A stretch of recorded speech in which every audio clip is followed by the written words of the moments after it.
Nous vous saluons tous ce matin très fraternellement dans le nom précieux de Jésus-Christ.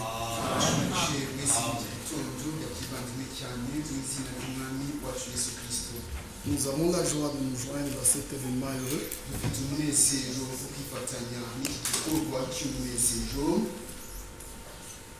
Mariage de notre frère et ma soeur. C'est vraiment un événement de joie. Mais aussi, c'est l'image de ce qui prendra place bientôt. Une épouse est en train d'être préparée sur la terre. Ce sont des gens, hommes et femmes, que Dieu a fait sortir de l'église. L'église en général. Ces hommes sont sortis de l'église et ils forment l'épouse de Jésus. Dans Éphésiens, il est écrit: Christ a aimé l'église et s'est livré lui-même pour elle afin de la sanctifier en la lavant, en la purifiant par l'eau de la parole pour se présenter à lui-même une église sans tache, ni ride, ni rien de semblable. En fait, ce verset, on devait insister sur l'eau de la purification. L'eau est une eau pure. Seulement une eau pure qui peut enlever réellement les taches qu'on a. Quand l'eau n'est pas pure, vous vous salissez de nouveau. Et cela est comparé à la parole. Il n'y a que là où la parole est prêchée dans sa forme originale, telle que sortie de la bouche de Dieu, que la sanctification de l'esprit par l'esprit est possible. Ailleurs où on mélange, on ne dit pas ce qui est écrit. Non, il n'y a pas moyen d'expérimenter la sanctification. Et ce matin, nous sommes rassemblés ici. Comme le frère l'a indiqué, je vais moi prêcher la parole. Et la partie du mariage appartient à notre frère. Mais vous savez que ce sont les derniers moments que l'Église de Jésus-Christ vit sur la terre. Et ces réunions appartiennent aux dernières que nous avons sur la terre. Même autour de nous, tout ce qui se passe autour de nous, conformément à Romains 8, il est écrit: la création tout entière souffre et soupire. Elle souffre les douleurs de l'enfantement. Ce n'est pas seulement la création, mais tous ceux qui ont les prémices de l'esprit, ils souffrent aussi au-dedans d'eux. Frère, que cette soif soit l'expérience de chacun de nous. Jamais il y a eu un temps où le croyant désire vivre et marcher dans la présence de Dieu comme maintenant. C'est un jour de grâce et Dieu accorde la grâce à tous ceux qui lui font confiance. Je lis cette écriture d'Exode chapitre 33 que vous connaissez bien. Exode chapitre 33 verset 13. Maintenant, si j'ai trouvé grâce à tes yeux, fais-moi connaître tes voies. Si j'ai trouvé grâce à tes yeux, révèle-moi tes voies. Alors, je te connaîtrai. Et je trouverai encore grâce à tes yeux. Écoutez, Verset 14. Et le Seigneur répondit. Frère, il s'agit aussi de la même grâce. Il s'agit aussi de la même grâce. Et le Seigneur répondra si réellement nous avons trouvé grâce devant lui. Il écoutera la prière. Vous savez que dans le psaume 103 que vous lisez tous les jours, le psaume 103, il y est mentionné Moïse et les voix que le Seigneur a manifestées à Moïse. Ici, il est écrit: mon âme loue le Seigneur, que tout ce qui est en moi bénisse, loue son Seigneur plutôt. Mon âme loue le Seigneur et n'oublie aucun de ses bienfaits. C'est lui qui pardonne toutes tes iniquités, qui guérit toutes tes maladies. C'est lui qui délivre ta vie de la fosse, qui te couronne de bonté et de miséricorde. C'est lui qui rassasie de bien ta vieillesse, qui te fait rajeunir comme l'aigle. Le Seigneur fait justice. Il fait droit à tous les opprimés. Écoutez. De même qu'il a manifesté ses voies à Moïse et ses œuvres aux enfants d'Israël, il reste le même. Alléluia. Ce qu'il a fait pour son peuple de l'ancienne alliance, il le fera aussi pour son peuple de la nouvelle alliance. Le Seigneur est miséricordieux et il est compatissant. Nous croyons cela et nous disons: sa miséricorde dure à toujours. Que le nom de Dieu soit loué. Il est lent à la colère, mais riche en bonté. Il ne conteste pas toujours. Il ne conteste pas sans cesse. Il ne garde pas sa colère à toujours. Et ainsi de suite. Que le nom de Dieu soit loué. Mais regardez la réponse du Seigneur dans Exode 33. Le Seigneur répondit à Moïse: je marcherai moi-même avec toi et je te donnerai du repos. Que ceci encourage chacun de vous. Tous nous savons que ce chemin dans lequel nous marchons, en fait, c'est le chemin du Seigneur. C'est le chemin du Seigneur avec son peuple. C'est lui qui a ouvert ce chemin. Vous savez ce qu'Ésaïe avait annoncé? Qu'il y aura là un chemin. Ce sera pour eux seuls, pour les racheter du Seigneur. Nous sommes sur un chemin et notre Seigneur est responsable du chemin. On avait déjà mentionné ça une fois ici. Israël ne savait pas ce qu'il rencontrerait sur le chemin. Mais Dieu savait. Il connaissait à l'avance tous les obstacles qu'il y avait sur le chemin. Soyez sûrs. Alléluia. Il connaît tous les obstacles sur notre chemin. Il connaît la fin avant le commencement.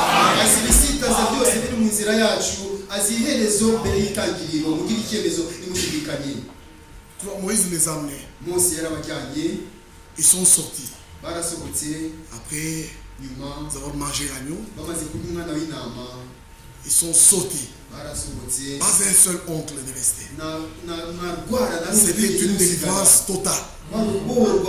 Ils sont sortis, libérés et pleinement équipés. Mais maintenant, tout juste après la sortie, on dirait que le chemin ne se voyait plus. Et ils sont arrivés à la mer Rouge. Mais où est-ce que nous allons aller? Mes frères, ce n'est pas de l'histoire, mais cela est vrai. J'ai vu la mer Rouge Elle est très profonde, on peut voir jusqu'au fond là-bas. On avait demandé au conducteur qui nous guidait là, montre-nous c'est pas. Est-ce que ça peut être à quel endroit qu'Israël était passé par ici? Et il nous a pointé un endroit. Le peuple d'Israël sûrement est passé par ici pour traverser ici. Mais c'est l'endroit le plus profond. À cet endroit-là, tout le monde était désespéré. Parce qu'on voyait la mer devant. Et derrière, il y avait l'ennemi. Mais Dieu est avec eux. Dieu était responsable de la sortie. Et Dieu était responsable de leur arrivée. Moïse, pourquoi le peuple crie? Qu'est-ce que tu as dans la main? Vous voyez cette histoire de bateau dans Exode 4. Qu'est-ce que tu as en main? Un bâton. Ce bâton-là, c'était le bâton de Moïse. C'est son bâton à lui qu'il a aménagé pour commencer à faire le travail de berger et garder les brebis de ses. Imaginez-vous, frère, que c'est le même bateau qui a fait l'histoire. Et dans les Écritures, plus tard, le bateau est appelé le bâton de Dieu. Et dans le bateau, il a étendu le bateau. Et le miracle s'est opéré. Et la mer s'est ouverte. Et les eaux ont formé un mur. Un mur d'eau. Est-ce que ça existe? Un mur d'eau. Mais l'eau a fait un mur. À gauche et à droite. Et au milieu, un chemin tout frayé. Ils sont passés à sec sans bout. Nous croyons qu'il est le maire. Alléluia. Dieu fera un chemin là où tu ne vois pas de chemin. Faisons-lui confiance. Il est celui qui nous a menés sur ce chemin. Et il dit dans la Bible, je marcherai moi-même. Avant de lire ça, il y a une écriture qui va avec Père, qui appartient vraiment à ce sujet. Ici, dans Exode chapitre 23, Moïse avait, comme aucun autre prophète, parlé avec le Seigneur à plusieurs endroits. Le Seigneur dit, Moïse parla. Le Seigneur dit, Moïse répond. Et ici, verset 20, Exode 23, voici, j'envoie un ange devant toi. J'envoie un ange devant toi pour te protéger en chemin et pour te faire arriver au lieu que j'ai préparé. Quelle grâce! Il a préparé la destination. Il a préparé le chemin. Et lui-même nous prend en charge sur le chemin. Nous sommes sous sa protection. Nous lui appartenons. Frère, avec ces paroles, l'Esprit doit affermir votre foi et vous donner la pleine assurance que nous arriverons. Que nous arriverons. Parce qu'ici, écoutez de quoi il est question. Tiens-toi sur tes gardes en sa présence et écoute sa voix. Ne lui résiste point. Est-ce que vous voulez dire amen à ça? Parce que il ne pardonnera pas vos péchés. Écoutez la suite du verset. Car mon nom est en lui. Oui, une autre manière de dire. Car je suis personnellement en lui. Quelle espèce d'ange ça? N'êtes-vous pas content, frère? C'est le Seigneur lui-même qui nous garantit qui nous donne cette assurance qu'il sera avec nous sur le chemin pour nous faire arriver à destination. Et il dit, mais si tu écoutes sa voix, si tu fais tout ce que je te dirai, là le mystère est ouvert. Qui est cet ange alors? Il dit, tu écouteras sa voix. Et puis, si tu fais tout ce que je te dirai, je serai l'ennemi de tes ennemis, l'adversaire de tes adversaires. Mon ange marchera devant toi et te conduira chez les Amoréens, les Essiens, les Phérésiens, les Cananéens, les Éviens et les Jébusiens. Ici, 6 nations sont citées. Mais ailleurs, on ajoute qu'ils sont 7. C'était les nations les plus puissantes qui existaient. C'était des nations fortes qui habitaient ces terres-là. Et Dieu a dit, je t'emmènerai là-bas. Ils ne feront rien. Tu arriveras à destination. C'est pourquoi les espions de Moïse devaient se souvenir de ceci. Quand ils ont eu la possibilité d'entrer en Canaan par Kadesh Barnea, ils ont vu ces hommes-là. Ils ont dit non, nous sommes comme des sauterelles. Ils sont très grands. Ça, Dieu ne nous a pas dit. Dieu ne peut pas perdre le temps à vous expliquer un ennemi qui est déjà vaincu. Mais à vous dire, il est comme ça, il est comme ça. Non. Dieu nous dirait simplement, je vous emmènerai là-bas et vous posséderez le pays. Devant Dieu, c'est la victoire qui nous est déjà donnée. La victoire de Dieu nous est donnée et garantie avant même le combat. Avant même le combat.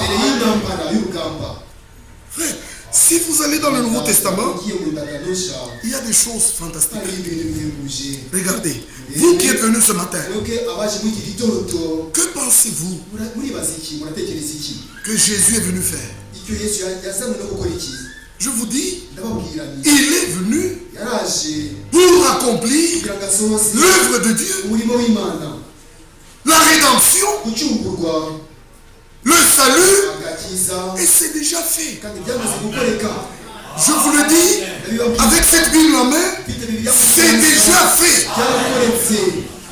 Le cri de Golgotha, c'est tout est accompli. Mais quand vous lisez Jean chapitre 17, vous trouvez ce verset, verset 4, je t'ai glorifié sur la terre. Est-ce que vous lisez dans votre Bible? Je t'ai glorifié sur la terre. J'ai achevé l'œuvre que tu m'as donnée à faire. J'ai achevé l'œuvre que tu m'as donnée à faire. Frères et sœurs, notre Seigneur n'a jamais douté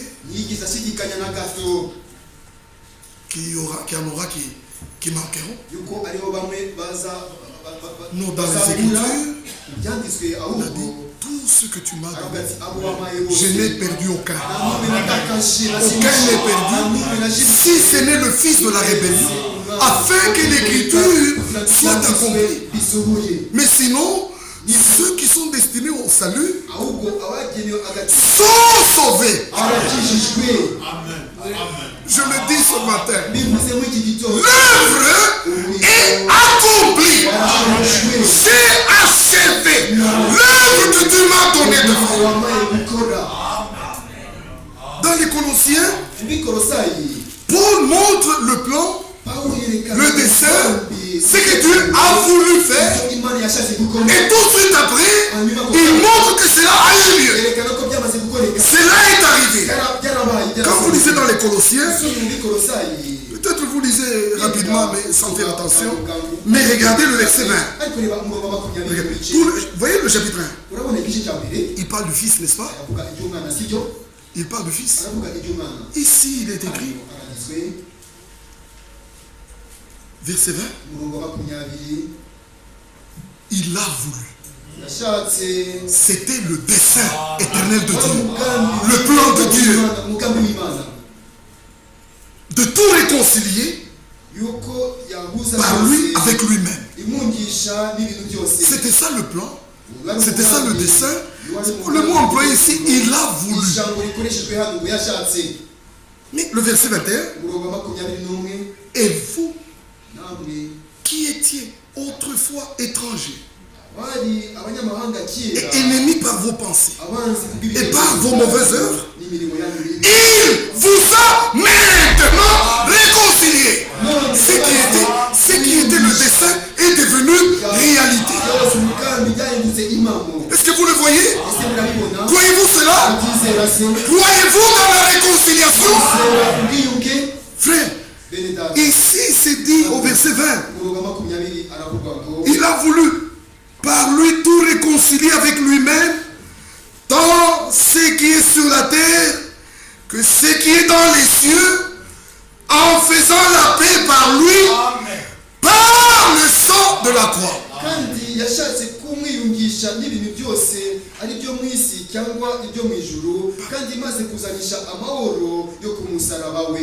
Au racheté, nous le rassurons ceci. Le Seigneur lui-même marchera avec vous jusqu'à destination. C'est la vérité. À la fin, quand dans les Écritures, vous allez monter dans les Écritures, ici, à la fin, frère, quand on parle de la Nouvelle Jérusalem qui descend, voyez, le travail est terminé, l'église est finie, Jean a vu ça. Mais vous lisez au verset 3 d'Apocalypse 21, j'entendis du trône une voix forte qui disait, voici le tabernacle de Dieu avec les hommes. Il habitera avec eux. Ils seront son peuple. Et Dieu lui-même sera avec eux. C'est la fin. J'en vois. Tout est fini.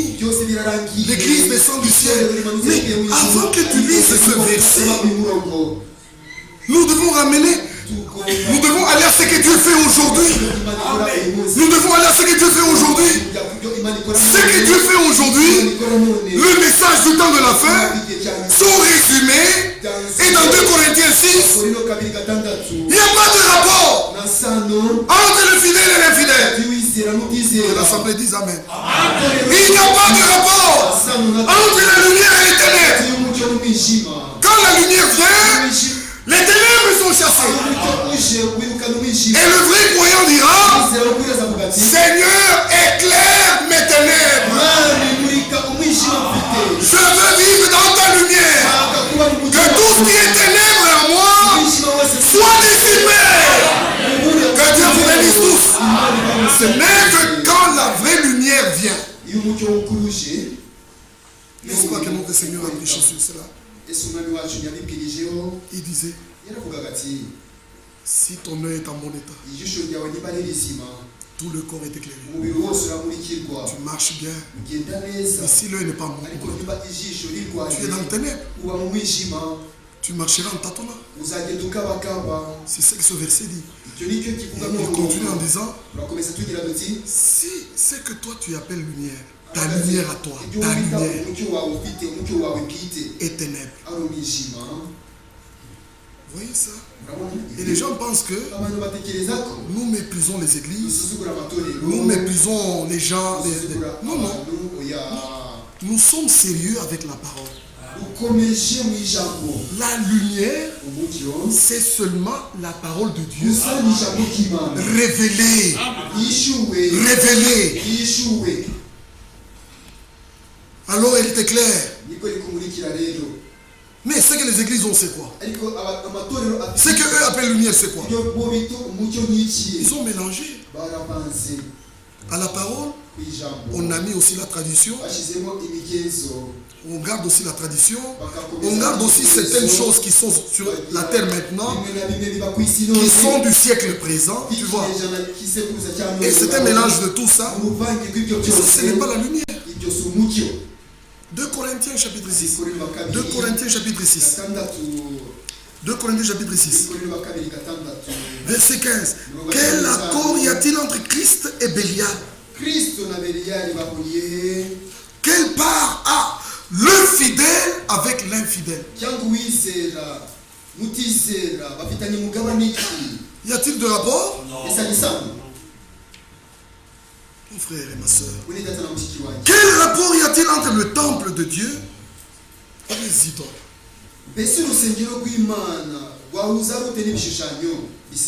Écoutez maintenant cette affirmation.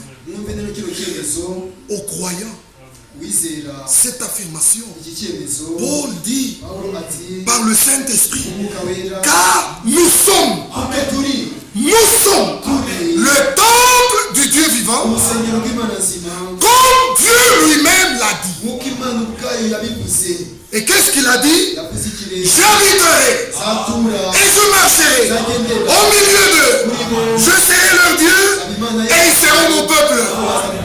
Que le peuple dise Amen. Tout le monde n'est pas peuple de Dieu. Tout le monde n'est pas peuple de Dieu.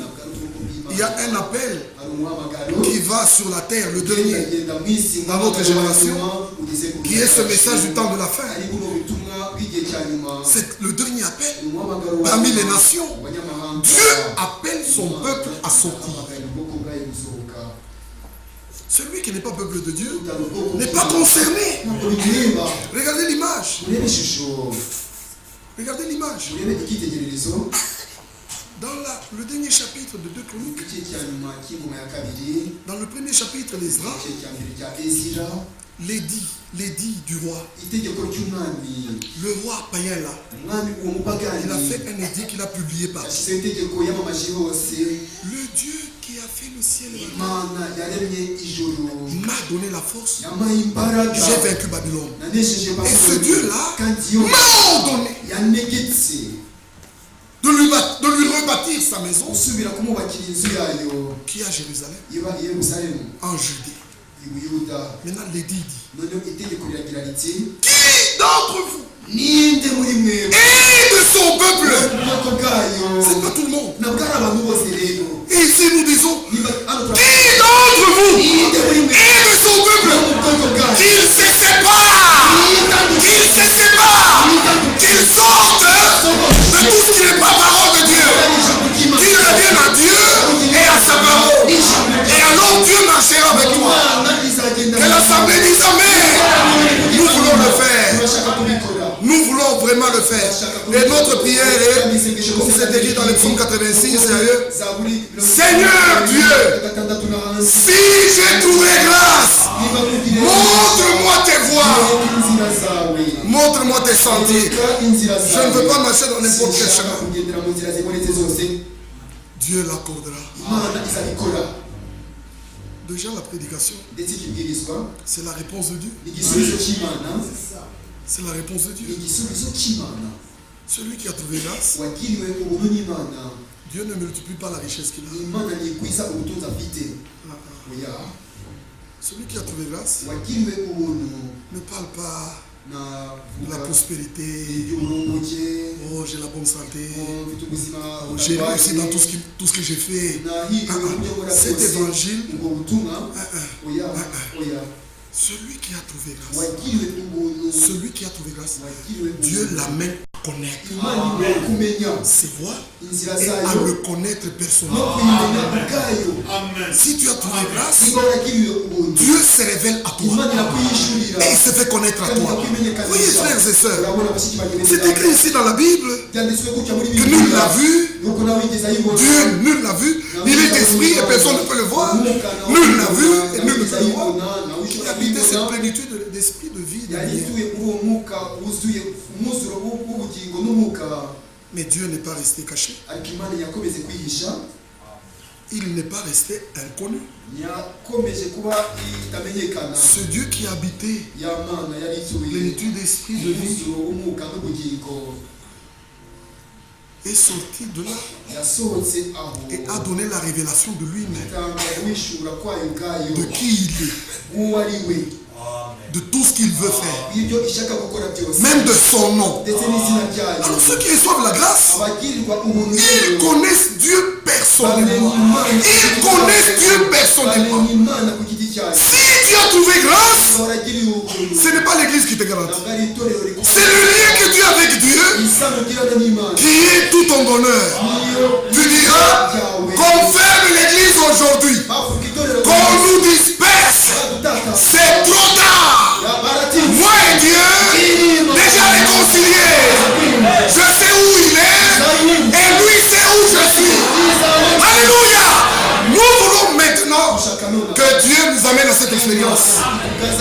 C'est ce que nos frères avaient dans le premier âge. C'est ce que nous devons avoir. Mes frères, nos réunions servent à ça. Le prédicateur prêche et l'Esprit de Dieu vient. Par la parole, Dieu se fraye un chemin jusque dans le cœur humain. Quand la vérité est prêchée, un élu qui est assis sur la chaise, la joie c'est d'écouter. Il dit, oh, parce que dans chaque vérité, il y a une vie qui t'est donnée.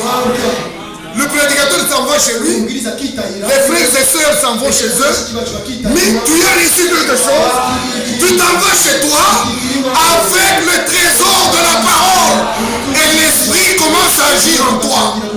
L'esprit ne suit pas les interprétations, l'esprit ne suit que la parole de Dieu. Alléluia. Les paroles sont esprit et vie. Vous ne savez pas quelle joie nous avons quand nous nous retrouvons. Et écoutant différents frères parlant, quelquefois tu entends quelqu'un parler, tu dis, il ne parle pas. Moi je ne peux pas parler comme ça. Ça c'est Dieu, ça. Frère, nous sommes émerveillés. Quand la parole est prêchée, le cœur se réjouit. Ainsi, profitons-en.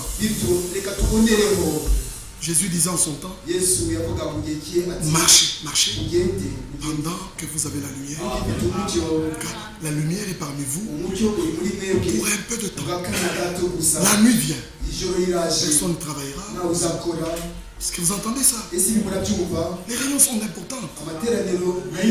Ne négligez pas les réunions. Priez pour les prédicateurs. Parce que Dieu a résolu de sauver le croyant par la prédication. Écoutez, frères et sœurs, quand nous nous exaltons ici, moi je n'ai jamais entendu la voix de Dieu. Je ne l'ai jamais entendu. Et puis je sais que... mais Dieu parle. Avec nous, personne de nous, c'est-à-dire tout le monde n'est pas destiné à écouter la voix comme ça. Mais nous sommes destinés à écouter cette voix, la même voix de Dieu, dans le cœur. Dans le cœur. Frères et sœurs, William Branham a employé, pour parler de cette vérité, il a souvent lu Hébreux chapitre 4. Partout, quelquefois il liait ça au ministère du Fils de l'homme qui s'est manifesté en lui, mais aussi à la prédication de la parole. La parole de Dieu est vivante. Elle est plus tranchante qu'une épée quelconque à double tranchant. Elle est pénétrante. Elle pénètre dans le cœur jusqu'à séparer pensée, sentiment. Il faut que Dieu nous parle de cette manière par sa parole. Chacun de nous doit avoir cette expérience de Dieu qui te parle par sa parole. Donnons gloire à Dieu pour les réunions. Donnons gloire à Dieu pour ce message. Mes frères, on ne peut pas arrêter de dire que nous partageons la même grâce. Nous avons était appelé. Nous tous ici, personne n'a suivi personne. Chacun est venu parce que l'Esprit l'a convaincu que la parole est prêchée ici. Mais encore une fois, Colossiens est très important. Colossiens est très très important. Il y a des choses qui sont dites ici. Quand vous commencez au verset 12 du chapitre 1, vous les croyants, il est dit: rendez grâce au Père. Rendez grâce au Père qui vous a rendu capable d'avoir part à l'héritage des saints dans la lumière. Quand le Seigneur appelait Paul, c'est ce qu'il lui a dit. Exactement comme nous lisons dans Colossiens. Je te choisis du milieu de ce peuple vers qui je t'envoie, afin que tu leur ouvres les yeux, qu'ils passent des ténèbres à la lumière, qu'ils passent de la puissance de Satan à la puissance de Dieu, qu'ils reçoivent par la foi en moi le pardon des péchés, et aussi qu'ils prennent part à l'héritage des sanctifiés, descend dans l'appel de Paul. Dieu lui montre le but du ministère, ce qui se fera. Frère, partout la parole est prêchée. On peut lire ceci. On peut dire aux gens: en lui, Jésus-Christ, nous sommes entrés en possession de cet héritage. Ici ce matin, ici Colossiens chapitre 1, regardez ce qui est écrit, verset 13, il nous a délivrés. Il nous a délivrés. Il faut que ceci soit vrai. Soit vrai avec moi, soit aussi vrai avec toi. Pas seulement déclaration dans la bouche, mais une délivrance. Une délivrance vécue, réelle. Il nous a délivrés de la puissance des ténèbres et nous a transportés dans le royaume de son Fils bien-aimé, en qui nous avons la rédemption par son sang et le pardon des péchés. Croyez-vous cela? Croyez-vous tout cela? Que Dieu vous bénisse richement. Frères et sœurs, le pardon des péchés est garanti. Là où l'évangile est prêché, les hommes qui écoutent peuvent recevoir, vivre le pardon de leurs péchés. Notre Seigneur est venu ici dans le livre de Jean. J'aime ces écritures qui sont là-bas. Et il a dit les paroles suivantes.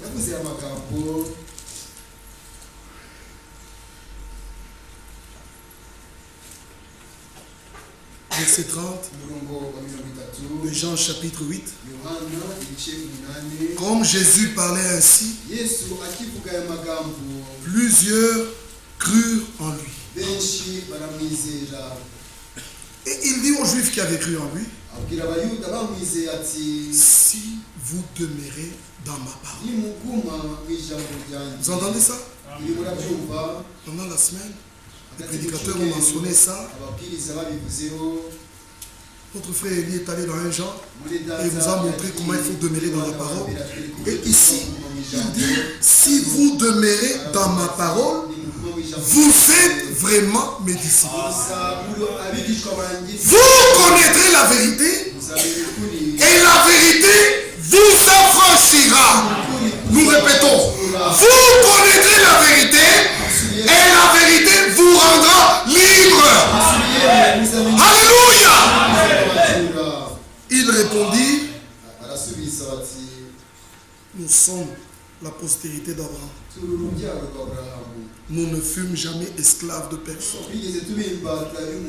Comment dis-tu nous deviendrons libres? C'est la même situation aujourd'hui. Le christianisme nominal, le mot même christianisme, ce n'est même pas ça, parce que le mot christianisme vraiment, nous ne l'employons pas. Nous employons Christ en nous, l'espérance de la gloire. Alléluia. Christianisme. Mais dans quel verset christianisme? On ne sait pas employer ce mot. Mais regarde tout le monde. Quand on appartient à une église, quand on est membre d'une assemblée, quelqu'un croit que c'est suffisant. Il ne s'agit pas de ça. Non, il s'agit de faire une expérience, de rencontrer le Seigneur, de le recevoir, d'expérimenter qu'il a accompli la délivrance en toi. Tu n'es plus du monde, que tu lui appartiens. Mais ils disent toujours, moi je crois. Oui, frère, depuis 1978, j'ai reçu le message. Tu as reçu le message. Mais qui es-tu aujourd'hui? Qui es-tu aujourd'hui? Quel fruit portes-tu? Quelle vie as-tu? C'est ce qui est important. Oh, nous sommes la postérité d'Abraham. Nous ne sommes jamais esclaves de personne. Jésus leur dit, en vérité, je vous le dis. Leur répliqua Jésus, quiconque se livre au péché est esclave du péché. Oh, l'esclave ne demeure pas toujours dans la maison. L'esclave s'habillera. Il ne demeure pas toujours dans la maison. Mais le Fils, il demeure toujours. Que le nom de Dieu soit loué. Si donc le Fils vous affranchit, vous serez réellement libre. Vous serez réellement libre. Et qu'est-ce que Paul a dit? Vous qui aimez la loi, ne comprenez-vous pas la loi? Vous qui voulez être sous la loi, n'avez-vous pas lu que Abraham a eu l'un de l'esclave, l'autre de la femme libre. Pour la prêcher, il dit, le fils de l'esclave naquit selon la chair. C'est ça le terme. Pour l'employer, pour nous faire comprendre. Et nous savons que tout ce qui est né de la chair est chair. Mais il dit, c'est lui, de la femme libre, naquit en vertu de la promesse. L'Esprit de Dieu ne va que là où il y a la promesse. La vraie foi est fondée sur la promesse de Dieu. Le vrai croyant est celui qui reconnaît les promesses de son temps, qui y croit et qui demeure. Alléluia. Que Dieu nous fasse grâce tous. Plus loin, Paul dit, la Jérusalem d'en haut est notre mère. Elle est libre. Frère, sois né d'en haut.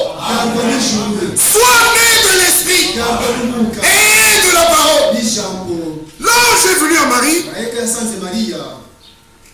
Je viens t'annoncer. Tu as reçu une grâce. Tu es choisi. Et là, nous dans le message. Tu y es choisi. Au milieu de toutes les femmes, tu as la grâce. L'enfant promis naîtra par toi. Marie dit, je ne connais point d'homme. Comment cela se fera-t-il? Et l'ange lui dit, lui explique ce qui arrivera. La puissance te couvrira. L'esprit agira en toi. Et l'enfant naîtra. Et Marie dit qu'il me soit fait selon la parole du Seigneur. Maintenant, nous sommes dans la même position. Nous recevons la même parole. Il s'agit de la même œuvre. Le même Saint-Esprit suivra la parole. Partout la parole est reçue, le Saint-Esprit ira là-bas. La puissance du Très-Haut te couvrira. Alléluia. L'engendrement se fera. Toi portant la parole, l'engendrement se fera. Et la nouvelle vie sera manifestée. Ce ne sera plus toi. Ce sera Christ qui vit en toi. Mais regardez dans notre temps. Un homme, et comme il était né chez son papa, rien n'a changé. Il a le même caractère. Il a le même tempérament, la même nature, le même esprit. Mais il prend la parole. Il commence à prêcher. Sans cette expérience, personne ne naîtra de nouveau. Avec une telle personne, rien ne se fera. Savez-vous le secret? Le secret, c'est que la vie ne peut pas venir par un corps étranger. La vie de Dieu, la vie que Christ avait, ne peut pas venir par un corps étranger. Ça viendra par son propre corps.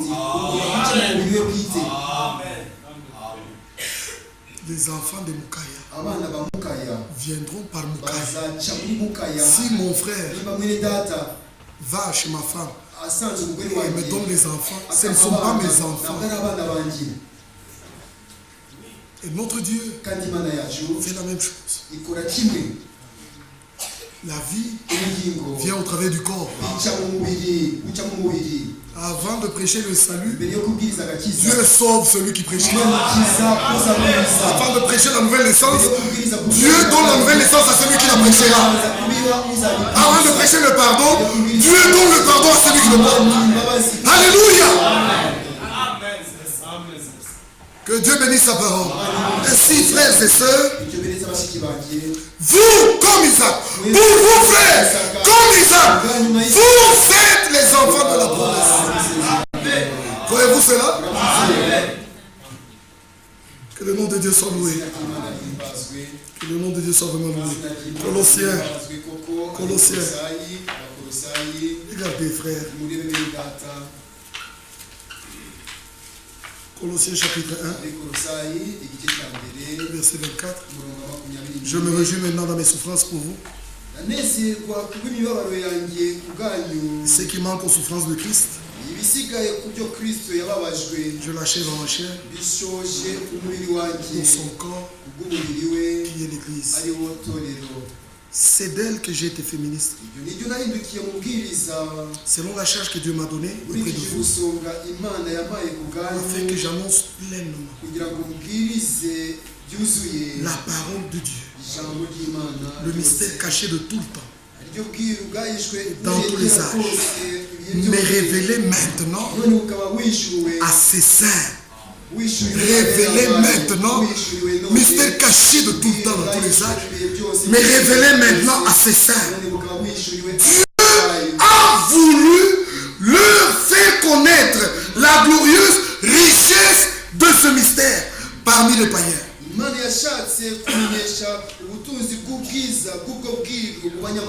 À savoir, Christ en vous, l'espérance de la gloire. C'est lui, Christ, que nous annonçons, exhortant tout homme, instruisant tout homme, en toute sagesse, afin de présenter à Dieu tout homme devenu parfait. Que l'Assemblée dise Amen. Frère, chaque prédication, chaque ministère est sous ce mandat.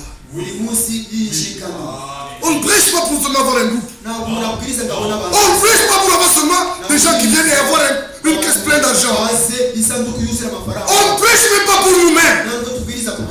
On prêche pour ce but. Que Christ soit formé dans des hommes et des femmes. Alléluia. Que Dieu se manifeste comme ça. Par ce mystère. Accomplissant à chacun de nous tous. Ici, il est écrit, c'est à quoi je travaille. En combattant avec sa force qui agit. Ce sont des paroles très bonnes. Et mon frère a lu.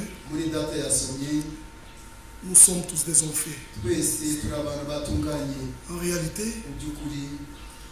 la nouvelle naissance est parfaite. La nouvelle naissance est parfaite. Celui qui est né de nouveau ne peut pas pécher.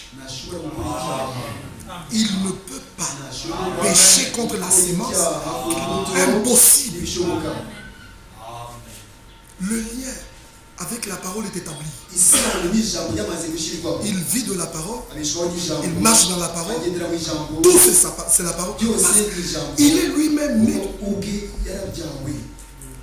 Vous voyez, frère, de notre Seigneur, il est écrit. Au commencement était la parole de Dieu. Et la parole a été faite chair. N'est-ce pas? De notre Seigneur, il est écrit comme ça. Mais de nous, quand vous allez dans le psaume 22, on est un peuple nouveau-né. Il est écrit comme ça. C'est comme ça que ça sera. Psaume chapitre 22. Ici, il est écrit, verset 31, la postérité, la sémence, le servira. On parlera du Seigneur à la génération future. Quand elle viendra, elle annoncera sa justice. Elle annoncera son œuvre au peuple nouveau-né.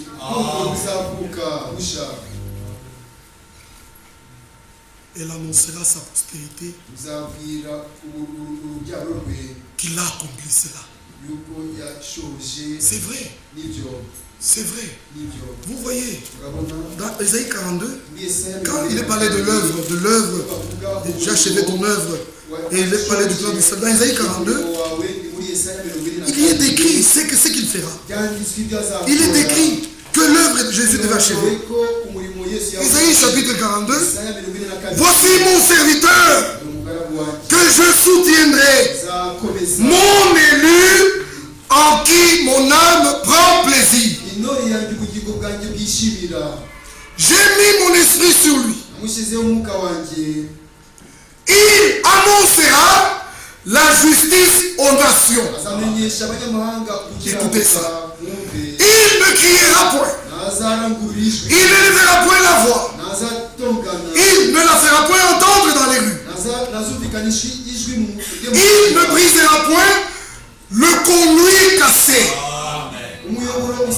Non. Le conduit qui est cassé, il l'arrangera pour que l'huile passe de nouveau. Alléluia. Il arrangera le conduit qui est en dégâts. Il arrangera pour que le conduit reste conduit, que l'huile passe. Et alors, il n'éteindra point le lumignon. Il n'éteindra point la mèche qui fume. Il l'arrangera pour que la flamme monte. Alléluia. Mais ça, c'est Matthieu 25. C'est Matthieu 25. Les vierges sages. Alléluia. Frère, notre Seigneur prend soin de nous. Étant appelé pour former l'épouse, il nous garantit sa protection. Il marchera avec nous. Il nous fera arriver à destination. Il s'occupera de nous. Je le crois de tout cœur. Je le crois de tout cœur. Ici, il est dit, il annoncera la justice selon la vérité. Puis vient le verset. Il ne se découragera point. Et ne se les rachètera point. Que l'Assemblée dise Amen. Quelle garantie nous avons? Quelle garantie? Et celui dont il est écrit comme ça, dans Matthieu chapitre 12, tout ce que nous lisons dans Isaïe, c'est accompli. Vous lisez les mêmes versets dans Matthieu chapitre 12. Mais moi j'avais voulu le lire par Isaïe. Dans son originalité, c'est des choses qui sont très bonnes. Ici il est écrit, il ne se découragera point, ne se relâchera point, jusqu'à ce qu'il ait accompli l'œuvre, qu'il ait accompli la justice, jusqu'à ce qu'il ait tout accompli et fait triompher la justice. Au travers des vainqueurs, vous devez le savoir. Ils ont accompli ça dans les actes, avec les pierres. L'œuvre du Seigneur se fait dans les hommes et les femmes. Avec vous, il achèvera. Et par vous, il terminera et clôturera. Nous attendons ce moment. Frère, bientôt. La plus grande visitation qui n'ait jamais eu lieu. Cette promesse, Frère Branham l'a attendu. Il l'a attendu.